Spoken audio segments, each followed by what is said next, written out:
Boy, oh boy, do we have things to talk about today. Welcome to the offseason. You thought we were slowing down. Come on, this is Kingsland, baby. The offseason is oftentimes bigger and more important than the season itself. We'd like to change that. And this offseason is already off to a big start. The news today that associate head coach Alvin Gentry would not be returning as the head coach of the Kings next season. That's no surprise, but that's not the main chunk of what we're talking about today. We're talking about Kings owner Vivek Ranadive, who has owned the Kings for 9 seasons, and of course, the Kings have missed the playoffs all 9 seasons. He is under a spotlight and a little bit of hot water after a Sacramento Bee article came out written by Jason Anderson a couple of days ago. And this article had sources, former front office sources of the Sacramento Kings, sharing some pretty damning information when it comes to Vivek and his over-involvement in basketball decisions and how that has really screwed over the Kings and held them back from actually improving. We'll talk about that, and you'll hear from De'Aaron Fox and Domantas Sabonis on today's episode of the Locked On Kings podcast. You are Locked On Kings, your daily Sacramento Kings podcast, part of the Locked On Podcast Network, your team every day. And now, ladies and gentlemen, it is that time for another episode of Locked On Kings.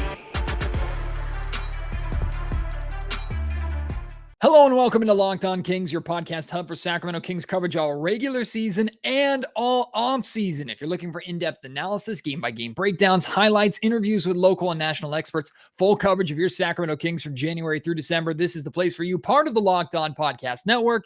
And today's episode is brought to you by Bet Online. Bet Online has you covered all season and off season long with more props, odds, and lines than ever before. Bet Online, where the game starts. My name is Matt George. I have the privilege of being your host here. This is my 8th season, or this now concludes my 8th season covering the Sacramento Kings, now with ABC 10 News here in Sacramento. And I just actually got home from a press conference inside the Golden One Center where we heard from both Domantas Sabonis and De'Aaron Fox for the first time in quite a while. I have some audio for you from both Sabonis and Fox that I'll be playing for you in the next segment. Ton of commentary. They talked about Alvin Gentry being relieved of his duties, talked about playing with one another, expectations for this offseason. De'Aaron Fox had some amazing praise for Davion Mitchell that you need to listen to. That's all coming, again, in the next segment of the podcast. And before I jump into the conversation about Kings owner Vivek Ranadive, it is important to start out with the major news today. It's major, I guess, outside of Sacramento, kind of minor inside of Sacramento, because we knew this was coming, and that's that Alvin Gentry has been informed that he will no longer be the interim head coach of the Sacramento Kings. The Kings are expected to commence a comprehensive, full coaching search this offseason, something that they have never done in Vivek's time as the owner of the Sacramento Kings, which is pretty crazy to think about. The Kings will be hiring head coach number 12 since Rick Adelman was fired the last time the Kings made the playoffs, or after the last time the Kings made the playoffs. So 16 years without the playoffs, 12 different coaches. That includes interim coaches Alvin Gentry and Ty Corbin. Man, that's been a carousel that we're hoping will come to an end. And that's going to be a conversation, a lot of conversation for later on in future Locked On Kings podcast this offseason. That's one of the 3 major parts of this offseason that we're really going to talk about. That, this upcoming draft and what the Kings do with their draft pick, where that draft pick ends up, the draft lottery coming up as well, and then how the Kings ultimately improve this roster surrounding De'Aaron Fox and Domantas Sabonis to make a playoff run next season. So that's going to be all coming for you later on this offseason. But I'm very glad that this offseason is beginning with conversation about Kings owner Vivek Ranadive, because this is where the conversation needs to start after another very disappointing, honestly wasted Sacramento Kings season. 9 seasons Vivek has owned the team, and we will forever be grateful for Vivek purchasing the team and keeping them in Sacramento. There's really nothing he could do to change that. However, Vivek's time as a pure basketball owner has been 9 years of embarrassment and failure. And it's about damn time that we get an article like what we got from the Sacramento Bee, putting the spotlight, putting the onus on the people it belongs on. We've seen fall guys like head coaches, Gentry, Walton, Yeager. We've seen guys in the front office take the fall, Vlade. We've seen players upon players upon players take the fall. It's time for the consistent, the thing that has been here, the person, the group that has been here throughout it all, not including the Maloof 7 years, but the last 9 years, I'm talking about Vivek Ranadive and this majority ownership group. They are the ones to blame. They cannot escape that blame any longer. Now, if you haven't read this article by Jason Anderson, I highly encourage you to read it. I'm going to talk about a few bits and pieces from this, but not give away all of it because it's a really, really good read. But I will share with you, and this is not patting myself on the back. Any media member, Kings media member, will say the same. The information in this article that might be new to you, stunning to you, frustrating, maybe it pissed you off. This information is not new to us. I have known about a lot of what was in this article from conversations that I've had with other media members, conversations that I've had with former Sacramento Kings employees for a long time. What this article did that we've been waiting for is it features, albeit an anonymous source, but it features a source that used to be a part of this Kings organization who was willing to speak on it enough for an article to be written about. Heard plenty of under the counter, off the record opinions and conversations and stories of what has been going on in the Vivek Ranadive owned Kings organization. But now it's someone who is giving this information willingly for a media member to publish, like Jason Anderson did with this Sacramento Bee article. There's really 2 or 3 main nuggets to pull out of this thing, and it all centers around owner Vivek Ranadive and mistakes that he has made. There have been decisions that have been put on Vlade Divac. I'm talking about the Luka Doncic decision, the decision not to draft Luka Doncic. This source in this article saying that it was more of the decision of Vivek Ranadive and former assistant general manager Brandon Williams, who had that famous issue with then head coach Dave Yeager that basically got both of them fired. They were the ones behind the Kings drafting Marvin Bagley, not Vlade Divac, who takes the fall for that and will forever take the fall as the general manager who did not draft Luka Doncic when it was right there for him in the 2018 draft. There's that. There's a described toxic work environment, which, quote, people don't trust each other. They are thirsty to get any advantage or any promotion they can. Basketball hell. That's one of the quotes from this anonymous source in this front office. He says, in an ideal situation, you hire someone, I should say formerly in the front office, not currently. In an ideal situation, you hire someone you feel is qualified, you do your homework on them, and you trust that person is capable of doing the job. It's one thing to be a fan and want to be involved from afar, but I think when you are meddling in decisions, I think the problem is you have an owner who's too involved.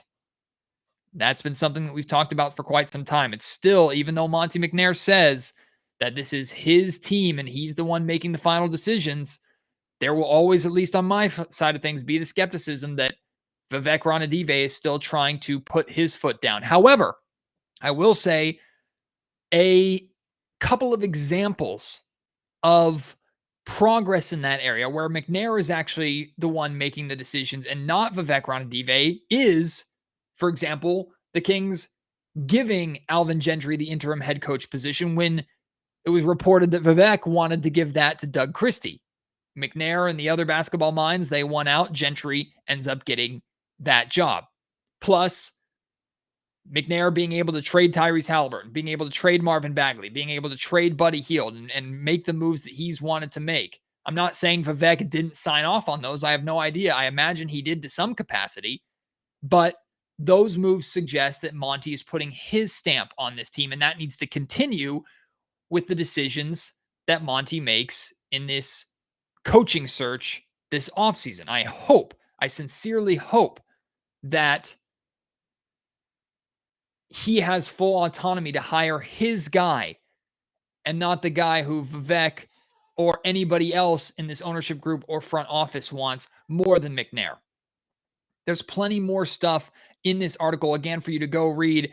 There's something about the source saying that the Kings nearly acquired Jordan Clarkson from the Cleveland Cavaliers in a trade involving Yogi Ferrell, but they didn't act fast enough due to Ranadive's involvement. Instead, the Cavaliers traded Clarkson to the Utah Jazz, where he would become the NBA Sixth Man of the Year. The reason why it took so long and that the trade fell apart is because Vivek felt the need to go talk to Oklahoma City Thunder general manager Sam Presti, other rival executives and agents. He wanted so many outside and different opinions on the move that it was no longer available by the time he had whatever information that he needed to gather. And again, based off of the track record that Vivek has shown over the years of the revolving door of advisors that he's had helping make decisions in Sacramento, from Chris Mullins to Vlade Divac to now Joe Dumars, it makes sense. This is who Vivek Ranadive is. Vivek, right there, that is a blatant basketball example of how the Kings could have improved under Vlade Divac, and Vivek stopped it from happening. And Vlade was torn to shreds and made fun of and mocked for his "I had a better trade 2 days ago" comments. I wonder if that was him saying that he wanted to get a deal done and it was ownership that stopped it from happening. I'd love to get the opportunity to talk to Vlade and see if he'd be willing to divulge that information. No idea if he would, but based off of what this source is saying about this Jordan Clarkson trade falling through, it's not out of the realm of possibility. Overall, Vivek Ranadive needs to just take a step back. And now I'm being realistic here. I'm not going to say that Vivek Ranadive needs to sell the team or stop being an owner, even if fans are calling for that. It's not going to happen. Like, we need to be realistic here. And honestly, the problem is when you have someone that's in this source of power, the only one that can really remove Vivek from his ownership or be forced to sell, that's the league. That's Commissioner Adam Silver. They're not going to do that. I mean, they have to have some pretty significant reasons to do that other than the team just being a laughingstock and being bad. And all things considered, Vivek, he's in charge. He's the majority owner. He's the man going forward. And when powerful people aren't really held accountable, or there's no threat of them actually losing their power or losing their position, they have no reason to change how they act and who they are. Now, I'd like to believe that the public perception that not only this article is making very apparent to everyone, but I mean, Kings fans have been picking up on this stuff for a while. Kings fans were aware coming into this season, going into last season, the hiring of Monty McNair. Kings fans were aware of the reputation that Vivek Ranadive has. They're not stupid. Y'all are picking up on this. This article just confirms a lot of the information that I and other media members had already heard, and that you maybe heard yourselves or felt like what was going on. Great article by Jason Anderson. I'm glad that this information got out. And I want to be fair here. And look, this is not me kissing the ass of the owner of the Sacramento Kings. Look, the Kings do nothing for me.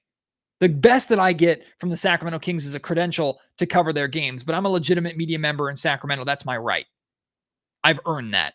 They don't give that to me to help me out. The Kings have done nothing to really help the Locked On Kings podcast. You notice I don't get too many Kings player guests on here. I've tried. I don't get coaches on here. I've tried. A lot of media members have tried. The Kings don't do me any favors. I'm not on the Kings payroll by any means. When I share positive stuff about the Kings organization, it's because I genuinely feel that way. When I share negative stuff about the Kings organization, it's because I genuinely feel that way. So keep that in mind when I say this. I don't think Vivek Ranadive is a bad person.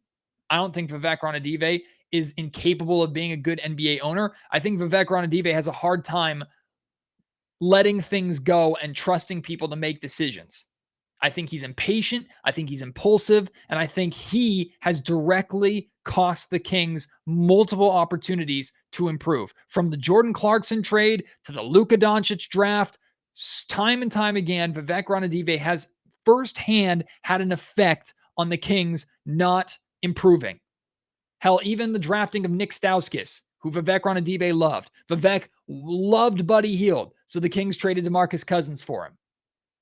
Time and time again, Vivek Ranadive has had his way, and not allowed the basketball decision makers to have their way. And look where the Kings are to show for it.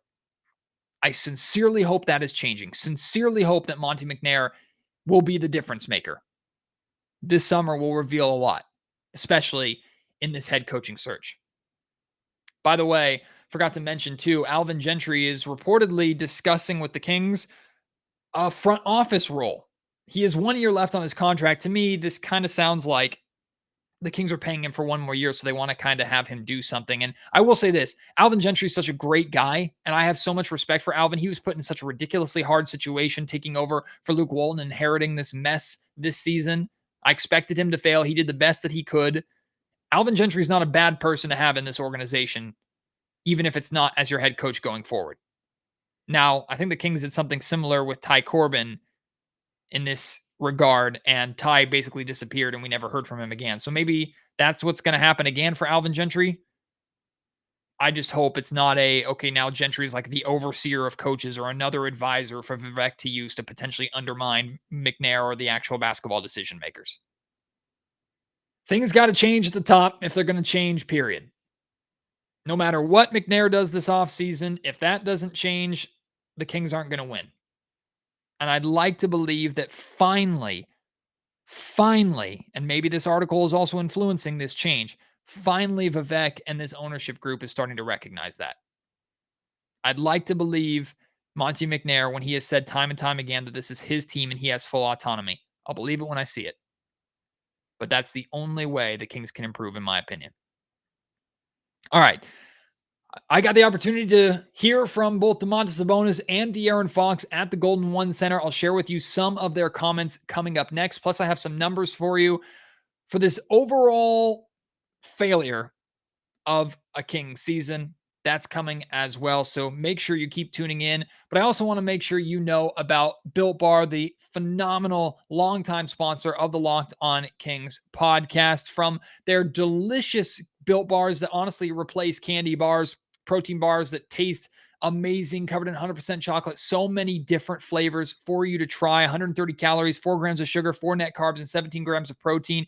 From that to their amazing new marshmallow puffs that it's amazing these things are good for you because it tastes like straight up candy, straight up sweets that you would pull out for a late night snack or eat around a campfire. These puffs are so good. Go and try them out. Whatever you order on built.com, Locked On is going to hook you up by letting you use promo code LOCKED15 to get 15% off your order. Again, that's promo code LOCKED15 to get 15% off at built.com. It's been a while since we heard from both Domantas Sabonis and De'Aaron Fox. They, of course, sat out the remainder of the season, both with their own injuries. You're going to hear both of them, or at least you're going to hear Domantas Sabonis in these clips that I pulled out, talk about his injury. Great stuff in here. First is Sabonis, then Fox's comments are after Sabonis's. Tie them all together for you. Some great things for you to react to. Really listen closely, and I'll share some of my thoughts on the things that they said coming out of the back half of it. But here are earlier today from the Golden One Center, Domantas Sabonis and De'Aaron Fox. I think since I got here, it's been great. They've showed. They've welcomed me with open arms, and they've really showed that they want to make a change. And it starts with us coming and making a big jump this off season, and I'm excited for it. There's a lot of stuff we got to do. I have full trust in Monty and Wes, and I'm excited. I want to say thank you to Alvin. He was great since I got here. Made it very easy.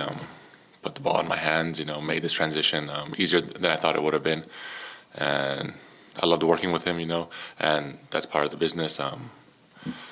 Upstairs knows what they're doing, and we have full trust in them, and I'm just excited for what's to come now and what's going to happen. Hey, Domas, do you expect to have some input on this coaching search, and what are some of the characteristics and traits you would be looking for? I would like to be part of it and talk to everyone, give them my input and what I think, what I've seen, what could work, what could help. I'll personally try and go out and see some guys individually and work on our two-man game and work on our chemistry. The more people can come, the better. Definitely try and meet up in the summer, most of the team, if we can get them to to work out together, and don't know where it is yet. Vegas, try and get as many guys out in Vegas and get some workouts in. So the more we kind of work together, it's going to be better. We have big goals for next season.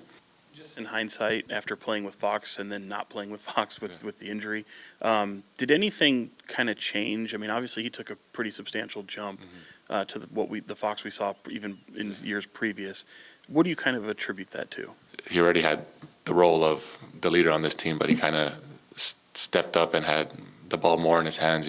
I was out there to help him get open, attract more attention, and he just took advantage of it. He was great. He was great making shots. Anytime we needed a bucket, he was there to give it.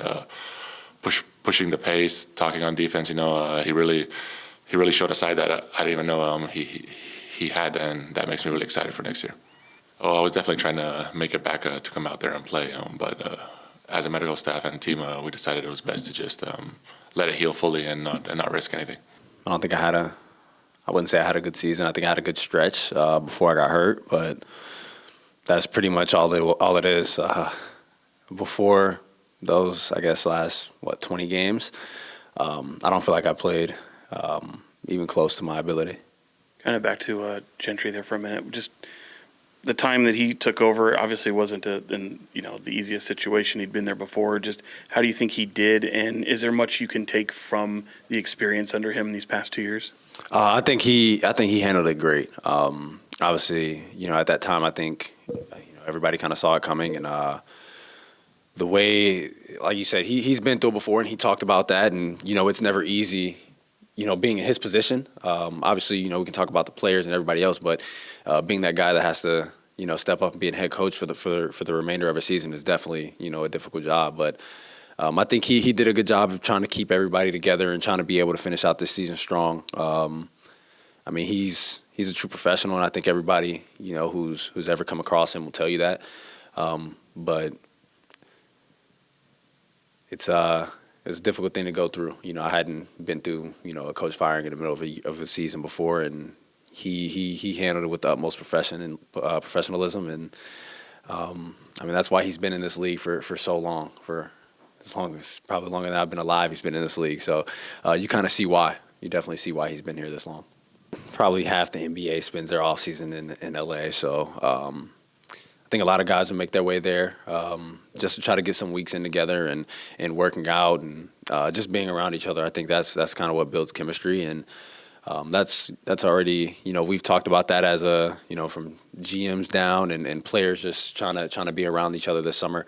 So those things are definitely in works. We're definitely talking about that a lot. We just talked to Domantas a minute ago about it, but when he got here, I mean, you were already playing pretty well, but it seemed like you even took a bigger jump that looked like something we had seen in previous seasons. What do you attribute that to? I know he was just kind of talking about even having the ball in your hands a little bit more. I mean, obviously somebody like that, he takes a little bit of pressure off of you. Well, he takes a lot of pressure off of you because he's such a dynamic roller, a guy that can post up. And obviously I've always talked about it like I'm seeing the best defenders every night, no matter who it is. But we talk about it, the way he screens, the way he passes. He opens up a lot more opportunity. Obviously, I think I scored pretty well off the dribble, but just being able to have him out there and having guys that just know how to play and move, something that we obviously need to do more of. But it just opens up and gives you a wider range of opportunity to make plays and to score. Hey, Vox, you've spoken before about wanting to grow as a leader, and the camera caught you a number of times towards the end of the season, especially interacting with Davion Mitchell during timeouts on the bench. Can you speak to that experience, being out of the game, but being able to work with him and the growth that he saw over the final few weeks? Yeah, I mean, I think every player that's ever been injured could probably tell you that it's easier to kind of process the game once you're sitting down and you're watching it and you can see everything that's going on. So I mean, I was just throwing him my 2 cents, and I mean, we all know Davion is probably the hardest worker that we've all probably seen outside of maybe Kobe, but he's a listener, Once teams would start blitzing him and throwing different coverages at him, this is stuff that I've seen in my years playing, and I would just tell him how I would attack it. Obviously, we're very different players, but just trying to give him that type of insight and, little cheat codes to get around some of the stuff that you see when teams throw junk defenses at you. That's pretty much all I was trying to do. And I mean, we all saw it. He finished the season as strong as, probably anybody in the league, and definitely any guards in the league. So just trying to help him with that. And I mean, try to hit the ground running next year. I feel like I finished, the games that I was playing, I finished the season strong, and he finished the season strong. So we just want to hit the ground running next year. Around this time last year over Zoom, you were telling us one of the things you learned last year and took away from last year is in games that you're not great, you have to be at least good. How would you assess how that went for you this season? Is that still a focus for you going forward? Definitely still a focus. Like I said early on, I don't think I was playing well. I mean, truthfully, the first game, I had a good first game, and then after that, it kind of, went downhill. But next year, if I can, try to replicate what I did in the first game and then try to keep that going, be consistent throughout the entire season, then I think we're probably in a different place. Great to hear that Sabonis says that he's healthy. I thought it was interesting that he said that he wanted to play and wanted to return, but ultimately he and the Kings medical staff decided against it. Makes sense why they decided to shut him down for the season. Didn't want to risk anything, but he will be playing this summer for Lithuania, which he does frequently. I think almost every single summer he's done this, playing for the Lithuanian national team where he is from. So I thought those comments were great. I thought his comments on building chemistry with his teammates, working with De'Aaron Fox over the offseason was great. I also thought it was very interesting, Sabonis' comments there towards the end, where he basically said, look, this was Fox's team. This is Fox's team, and I came in here to help him out. I think that's very interesting, considering you could argue that Domantas Sabonis is the better of the two players. I mean, he's got the better track record than Fox coming in here to Sacramento. He could have stepped up to the mic and said, no, this is like my team now, and Fox is the Robin to my Batman. But that's not what he said. He said he's here to, it's still Fox's team, and he's here to help Fox in whatever way he can. And we saw the benefits of that with the two of them playing together for the 15 or so games that they had before getting hurt there towards the end of the season. So great comments from Sabonis. I think great stuff from De'Aaron Fox too. You heard the two questions that I asked him. His comments on Davion Mitchell, I thought, were extremely interesting. I mean, it doesn't get much higher praise when you're commenting on the work ethic of a player than you say he is second only to Kobe freaking Bryant. Like, you talk about Mamba mentality. It seems to me that De'Aaron Fox is saying that Davion Mitchell has Mamba mentality. So that praise was significant to hear in person. Also, De'Aaron talking about Gentry. You heard Sabonis talking about Gentry as well. Just some great stuff in there. There's more comments which you can find. I encourage you to go to the ABC 10's YouTube channel, and you can listen to and watch the whole press conferences for both of them. But those were the biggest and best quotes that I felt from both those two players in that press conference. And now I want to hear your thoughts on both of those players, the things that they had to say. What did you take away from that? Let me know at MattGeorgeSack on Twitter. Email me, mattgeorgesports@gmail.com, or leave your thoughts in the YouTube comment section down below. I have some numbers to share for you for this season as a whole for the Kings. Another disappointing losing season for the Kings, and the numbers do reflect that. I'll share those right after I tell you about Bet Online. Even though the Kings season is over, and I sincerely hope that you made money on Kings basketball during the season, you can still make money on your Kings knowledge or have some fun betting on who you think the next Kings head coach is going to be. There are already a list of names out there that the Kings are interested in. I'm sure there will be odds on Bet Online very, very soon for you to bet on. So cash in on who you think or who you believe will be the next head coach of the Sacramento Kings. Plus, you can bet on so many things. Bet Online is your number one source for all your betting stats and sports information. You can bet all playoffs long here in the NBA. The Major League Baseball is returned. You can bet on baseball if you want. Bet Online is your continued source for all your sports wagering information, from live betting to playoffs, esports, and more. Head to the website today. Use your mobile device to learn more about the trends and the action at Bet Online, where the game starts.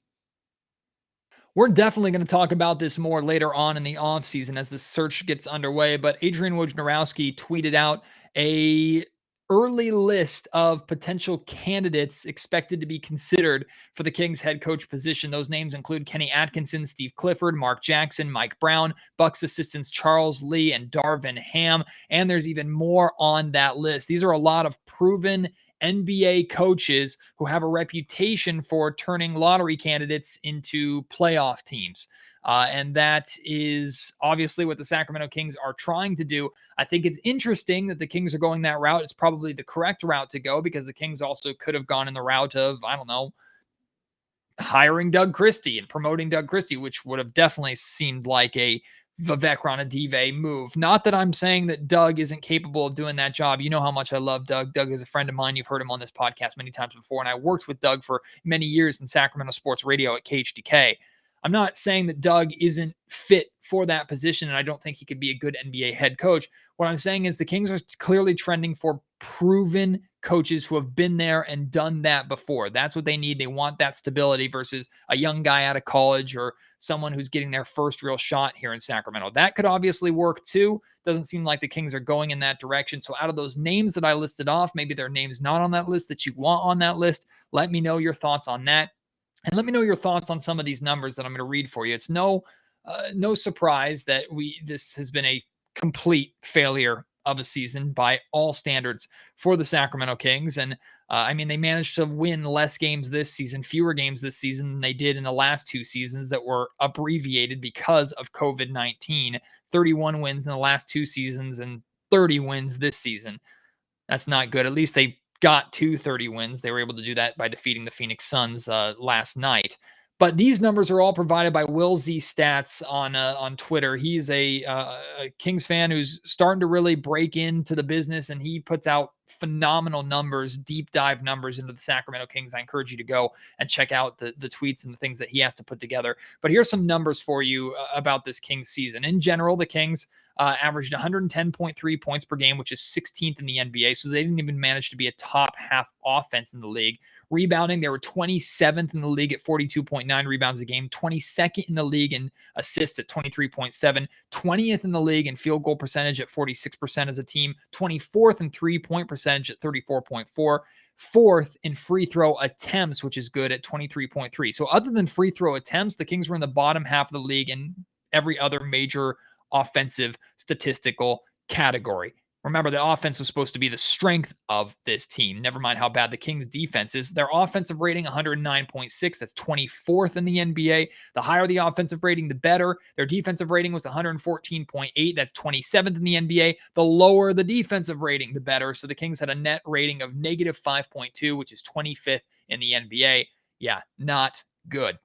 Here's some shooting numbers. The Kings shot 65.7% from the restricted area. That's 12th in the NBA. They were 8th in the NBA in mid-range field goal percentage at 42.2%, 16th in corner threes at 38.3%, above the break three-pointers 24th at 33.4%, catch and shoot threes 23rd at 35.6%, pull-up threes a woeful 31%. That's 24th in the NBA. Wide open threes 28th in the NBA. There are only two teams worse than the Kings shooting wide open three-pointers this season at 35.6%. And then there's these other miscellaneous stats. The Kings were 9th in the league in points in the paint, so they did a lot of good scoring around the rim. No surprise there. 19th in the league in fast break points at 11.7 per game. That's absolutely inexcusable. How the hell the Sacramento Kings are not in the top half of the league in fast break scoring when you have De'Aaron freaking Fox as the best player on your roster? That is beyond me. And then you have opponent points in the paint, 51.4 per game. That's 27th in the NBA. Opponent field overall points, fast break points, 13.4. That's 23rd in the NBA. The Kings were on average outscored in the fast break more than they scored their opponents in the fast break. That's inexcusable to me. So those are some numbers provided by Will Z Stats. There's more out there for you to check out. But overall, as those numbers suggest, across the board, with the exception of a couple statistical categories, the Kings were in the bottom half, if not towards the bottom of the league. Numbers don't lie sometimes. Of course, the eye test is important. The Kings failed the eye test, and the numbers are a major failure as well.